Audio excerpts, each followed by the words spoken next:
Good morning students. Last lecture में हमने discuss किया था रिलेशन के बारे में।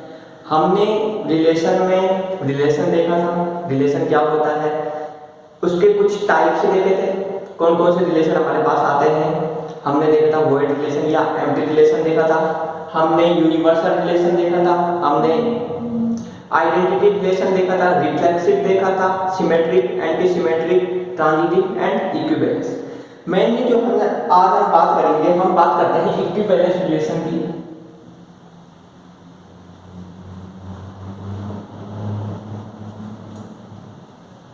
इक्विवेलेंस रिलेशन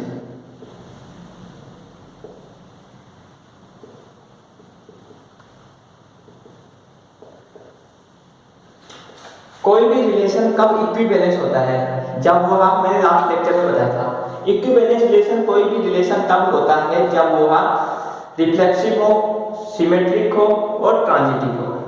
पहले बात करते हैं रिफ्लेक्सिव। रिफ्लेक्सिव कैसे होगा कोई भी रिलेशन? रिफ्लेक्सिव कोई भी रिलेशन कब रिफ्लेक्सिव होगा? जब suppose 1, 2, 3 belong to any non-empty set A, then R should be a relation 1, 1, 2, 2 and 3, 3। यानी कि जो ये हैं ये उनके ऑर्डर पेयर होने चाहिए R में। देख लेते हैं, late A equal to A is a non-empty set 1, 2, 3, 1, 2 and 3। Then R be a relation such that 1, 1, 2, 2 and 3, 3। अगर ये कंडीशन है तो R is a reflexive relation। यानी कि आपके पास कोई नॉन एम्प्टी सेट है ए में एलिमेंट है आपके 1, 2, 3 एंड आर जो रिलेशन है, जो ऑर्डर पेयर है 1, 1, 2, 2 एंड 3, 3। अगर ये बिलोंग करता है R, then R is a reflexive relation. तो आर जो होगा रिफ्लेक्सिव रिलेशन होगा। इसी के साथ इक्विवेलेंस के लिए दूसरी कंडीशन आती है, सिमेट्रिक होना चाहिए।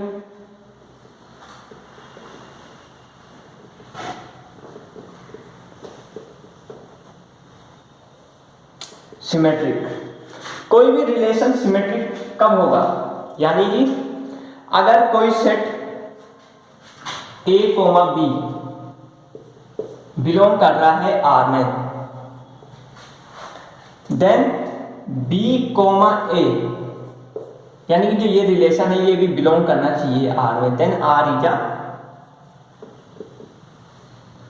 Symmetric relation.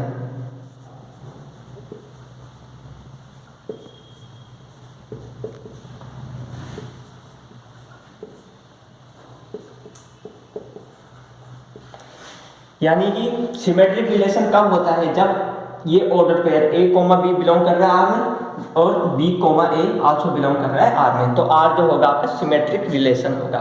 तीसरी चीज आती है इसमें, रिफ्लेक्सिव हो गया, सिमेट्रिक हो गया, तीसरी चीज आती है इक्विवेलेंस के लिए transitive.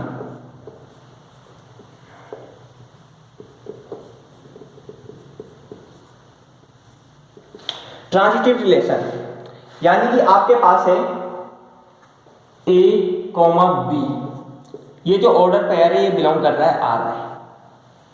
Also B, C belong कर रहा है R में। Then A, C also belong in R। अगर ये कंडीशन है then R is a transitive relation.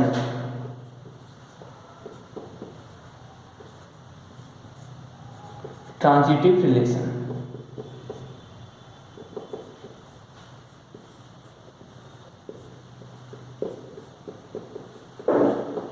देखिए, इक्विवेलेंस रिलेशन की हम बात कर रहे थे। इक्विवेलेंस रिलेशन में तीन चीजें आती हैं, रिफ्लेक्सिव, सिमेट्रिक एंड ट्रांजिटिव। अगर रिफ्लेक्सिव, सिमेट्रिक और ट्रांजिटिव है आपका रिलेशन, तो आपका जो रिलेशन होगा वो इक्विवेलेंस रिलेशन होगा। रिफ्लेक्सिव कैसे होगा?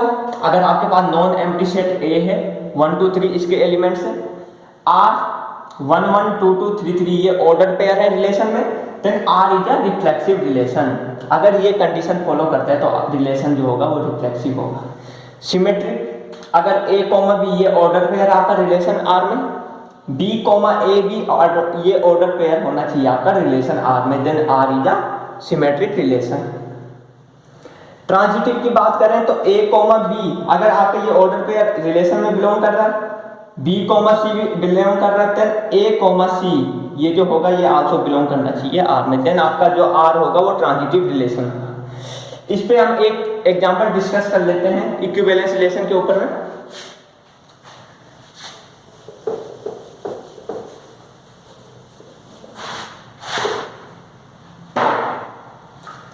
एग्जाम्पल 1 देखते हैं।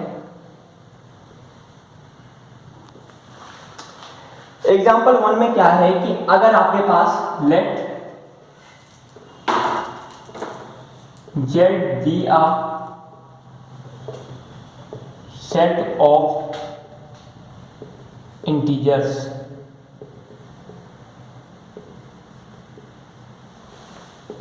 Z जो है आपके पास कोई सेट है इंटीजर का, and R is a relation such that x comma y such that x minus y is divisible by n, then R is a equivalence relation. आपको ये शो करना है। देखिए क्या कह रहा है, जेड जो है आपका इंटीजर्स का सेट है, जेड जो सेट है आपका इंटीजर्स का, रिलेशन कह रहा है एक्स कॉमा वाई, जो एक्स माइनस वाई का डिफरेंस है वो डिविजिबल होना चाहिए एन से, एन बिलोंग करता है इंटीजर्स में, then R is a equivalence relation. मैंने बताया था इक्विवेलेंस रिलेशन कब होगा कोई भी रिलेशन, अगर आर में रिफ्लेक्सिव है, सिमेट्रिक है एंड ट्रांजिटिव है। पहले बात करते हैं हम रिफ्लेक्सिव की।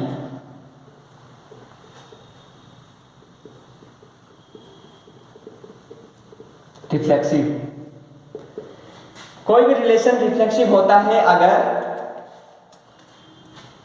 उस ऑर्डर पेयर, यानी कि suppose a comma a belong कर रहा है आर में, then R is a reflexive. लेकिन अभी हमें पता नहीं है कि हमको ये प्रूव करना है कि आर रिफ्लेक्सिव है। देन सबसे पहले हम let a belong to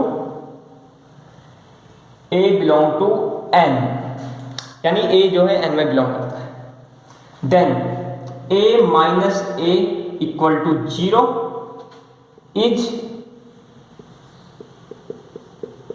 divisible by n।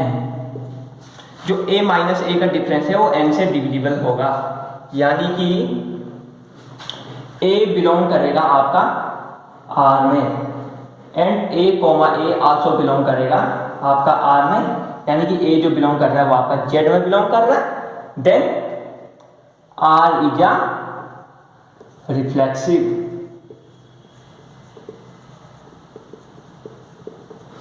यानी कि जो a माइनस ए का डिफरेंस है वो डिविजिबल होगा n से। a माइनस ए यानी कि हमने y की जगह भी a रख दिया, a कॉमा a, ये जो ऑर्डर पेयर है ये r में बिलोंग कर रहा है, क्योंकि उसने बोला था कि जो x कॉमा y जो ऑर्डर पेयर होगा उनका डिविजिबल n से, उनका जो डिफरेंस है वो n से डिविजिबल होना चाहिए। देन a कॉमा a यानी कि जो ये आपका ऑर्डर पेयर है ये रिफ्लेक्सिव होना चाहिए। अब बात आती है सिमेट्री की। दूसरी जो चीज आती है आपके पास symmetric.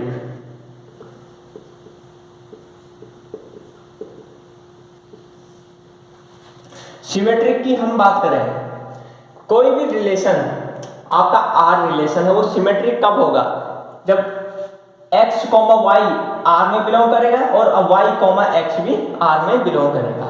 Late a b belong करता है आपका R, then a minus b is divisible by n। क्यों? क्योंकि ये r में बिलोंग कर रहा है। r में कौन चीज बिलोंग करती है? जिनका डिफरेंस n से डिविजिबल होता है। Then a minus B equal to हो जाएगा n p।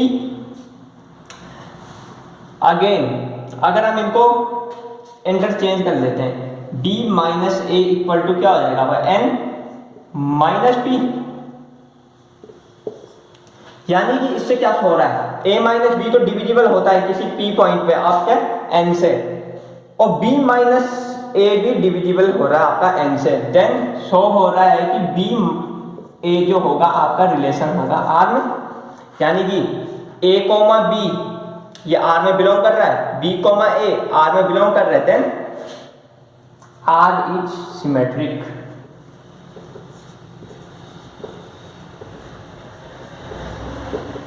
ये जो r होगा ये आपका सिमेट्रिक रिलेशन होगा। नेक्स्ट हम बात करते हैं ट्रांजिटिव की। r ट्रांजिटिव भी होना चाहिए। ट्रांजिटिव के लिए कंडीशन होती है, ट्रांजिटिव कोई भी रिलेशन ट्रांजिटिव कब हो सकता है?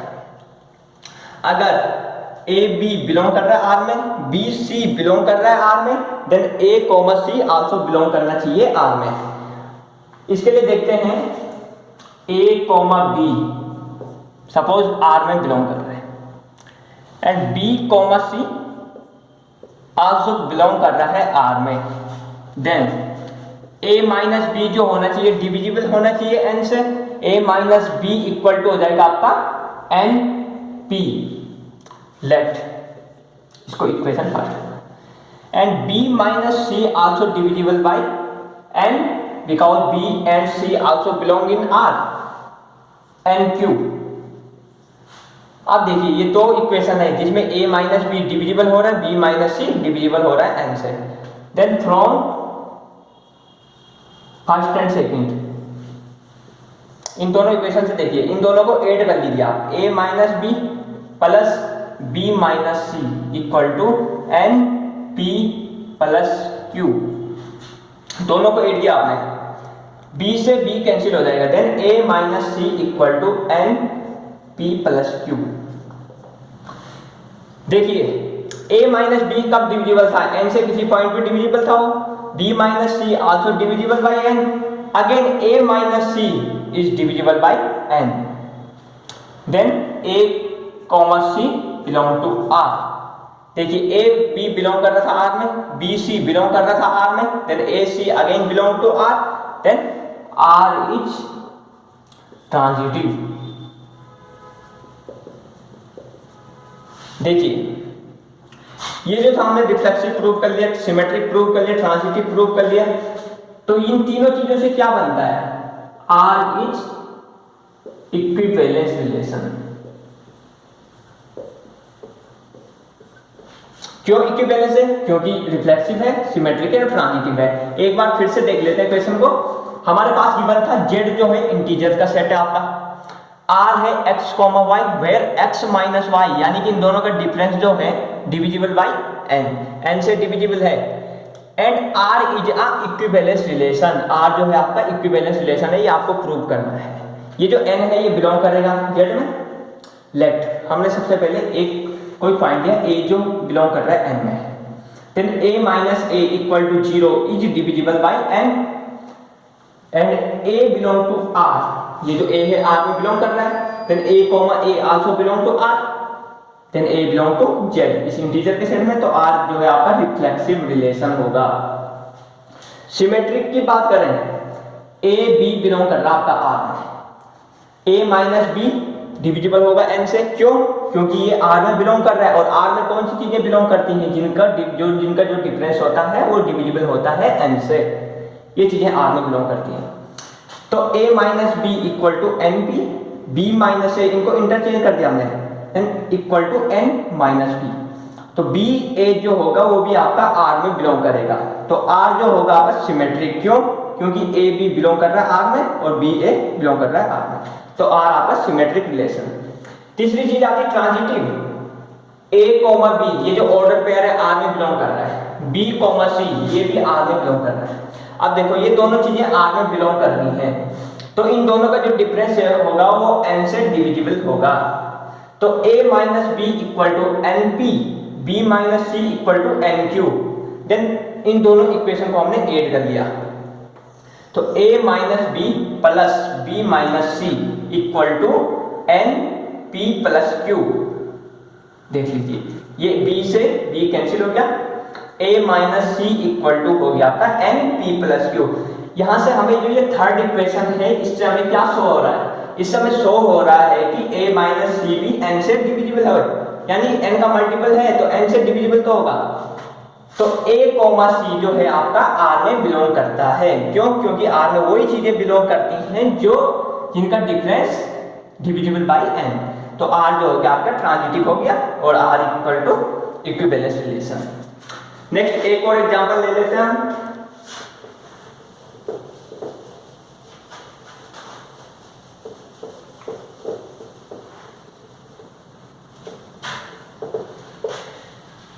नेक्स्ट एग्जांपल में है, अगर आपका सेट S है, ये जो सेट आपका all triangles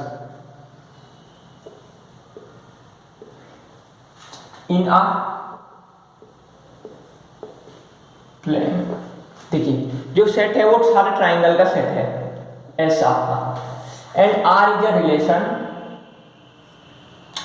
such that triangle 1 comma triangle 2, such that triangle 1 जो है कॉन्ग्रुएंस होना चाहिए ट्रायंगल 2 के, ये आपका R रिलेशन है। Then show that R is a,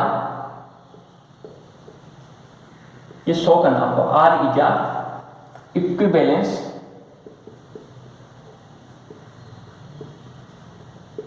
relation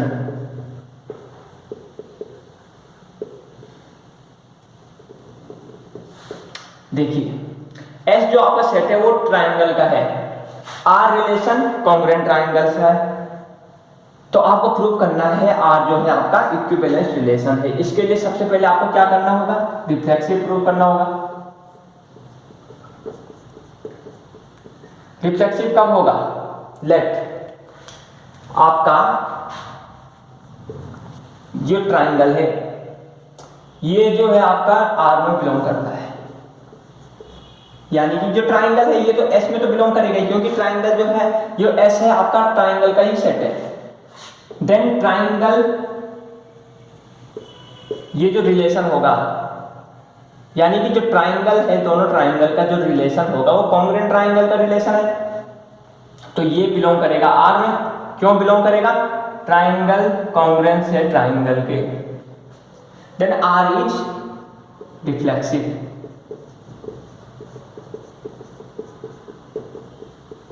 ये R जो रिलेशन होगा आपका रिफ्लेक्सिव रिलेशन होगा। क्यों रिफ्लेक्सिव होगा, क्योंकि जो ट्रायंगल का आपका सेट है वो कॉन्ग्रुएंट ट्रायंगल का है, यानी कि जो रिलेशन ऑर्डर पेयर बन रहा है, दो जो ट्रायंगल हैं वो आपके कॉन्ग्रुएंट ट्रायंगल हैं, तो R जो होगा आपका रिफ्लेक्सिव रिलेशन होगा। दूसरी बात आती है सिमेट्रिक।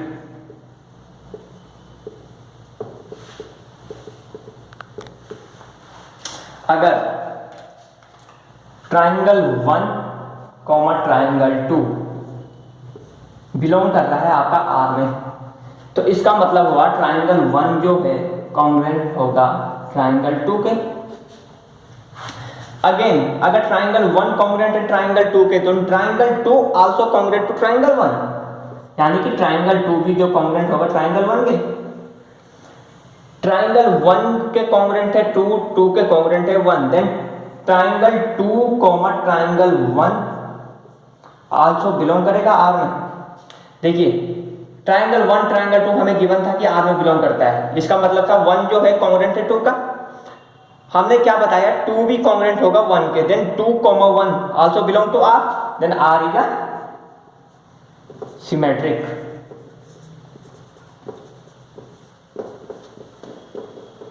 ये जो रिलेशन होगा आपका सिमेट्रिक रिलेशन होगा। तीसरी क्या आ जाता है इसमें, ट्रांजिटिव।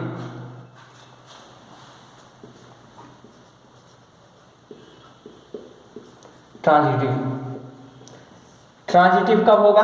अगर ट्राइंगल 1 कॉमा ट्राइंगल 2 ये बिलोंग कर रहा है आपका आर में, एंड ट्राइंगल 2 ट्राइंगल 1 3 ये बिलोंग कर रहा है आपका आर में।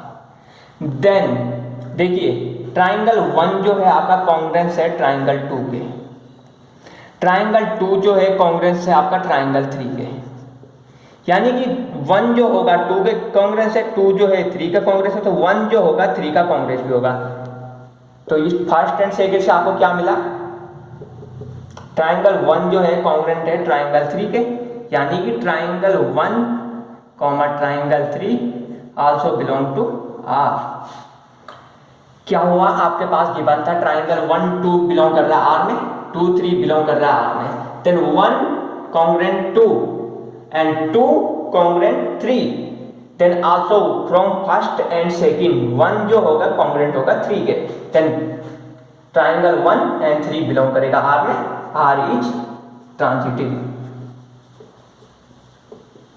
ये जो R होगा आपका ट्रांजिटिव रिलेशन होगा, R आपका ट्रांजिटिव है, then R रिफ्लेक्सिव है, सिमेट्रिक है, ट्रांजिटिव है, and R is इक्विवेलेंस।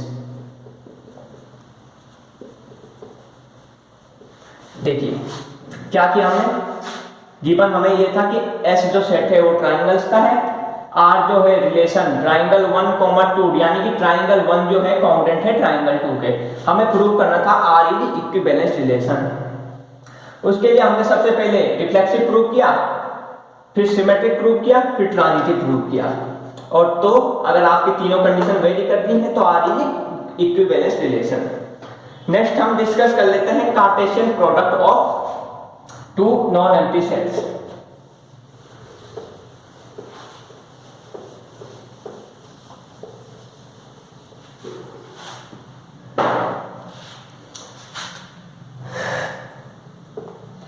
देखिए कार्टेशियन प्रोडक्ट,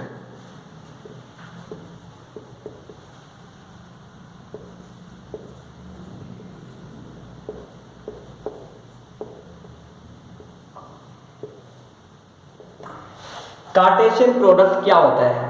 देखिए आपके पास अगर दो सेट्स गिवन है ए एंड बी, तो जो उनका प्रोडक्ट होगा कार्टेशियन प्रोडक्ट, जो फर्स्ट उसके जो प्रोडक्ट होगा उसमें फर्स्ट जो एंट्री होगी वो होगी सेट ए से, एंड सेकंड एंट्री होगी सेट बी से। डिफाइन कैसे करेंगे हम इसको? देखिए let a and B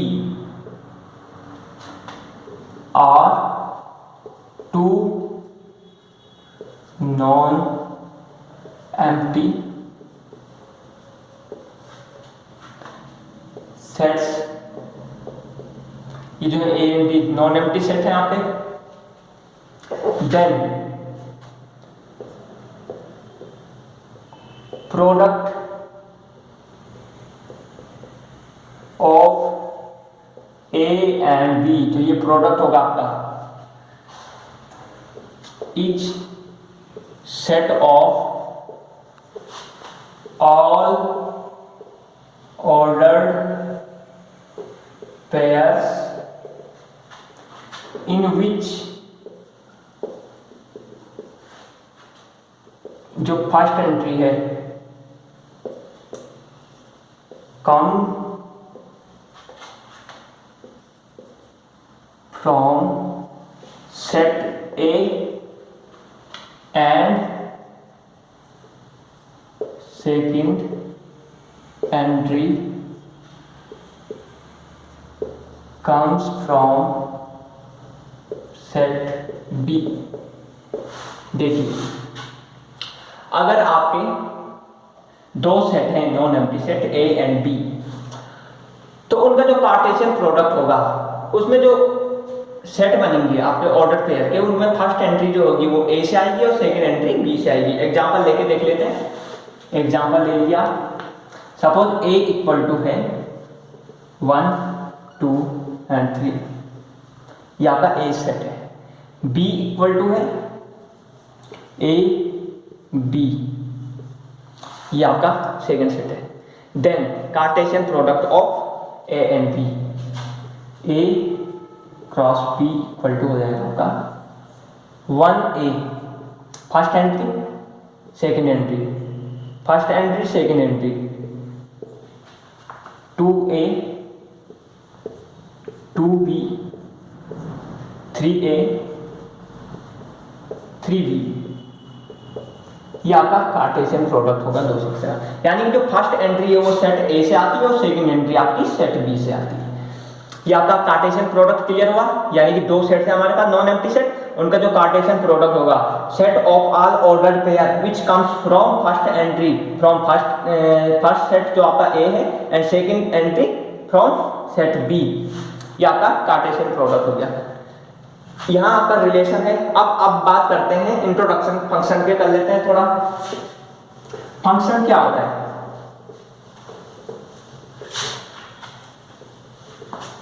function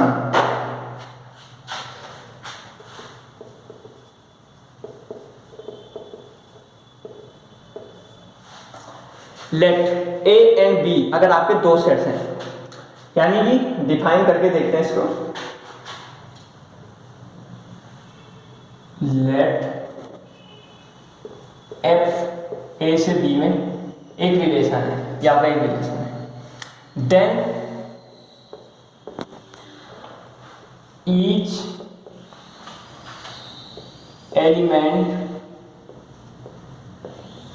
of A has an unique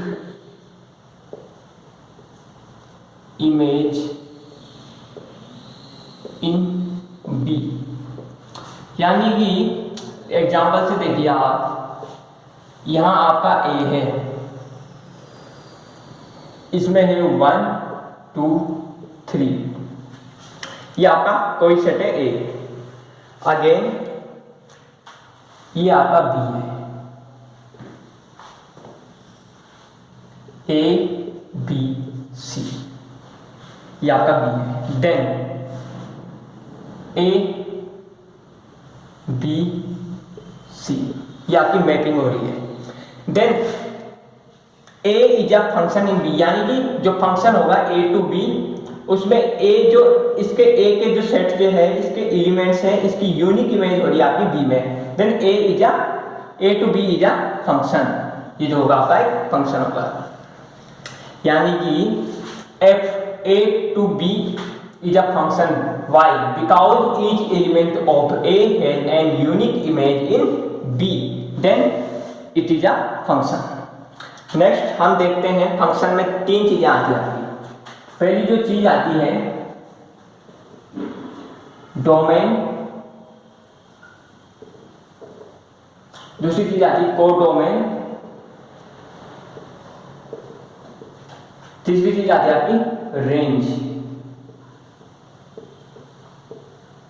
of a function.